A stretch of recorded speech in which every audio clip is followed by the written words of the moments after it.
Dexcent est une société 100% privée. Elle a été créée en 1990, il y a donc un quart de siècle.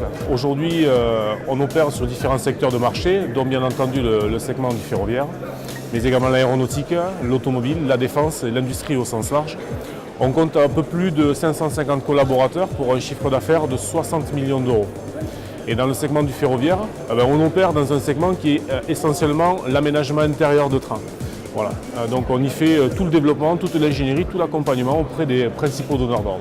Alors la particularité que nous avons, c'est que nous transposons ce savoir-faire acquis du ferroviaire, nous l'avons transposé dans le domaine aéronautique.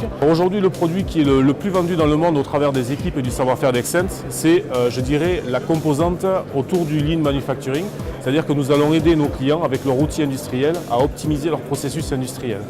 L'intérêt pour nous aujourd'hui au travers de ce salon, c'est également de faire connaissance avec des donneurs d'ordre tels que Bombardier, tels que Siemens, tels que CAF par exemple, et de trouver des partenaires qui sont déjà référencés auprès de ces grands donneurs d'ordre-là et pouvoir ouvrir nos compétences à l'international, chose que nous avons déjà débuté puisque nous sommes présents aux États-Unis, on ouvre notre entité au Mexique d'ici 15 jours.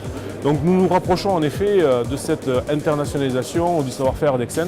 Être présent sur le salon de l'Innotrans, ça nous permet de côtoyer nos principaux, collègues dans le même segment de marché, de savoir un petit peu ce qui se passe, qui fait quoi, avec qui et comment, et quels vont être les potentiels prochains programmes. Du coup, ça nous permet de nous positionner, de préparer du lobbying, en même temps de préparer notre stratégie d'approche.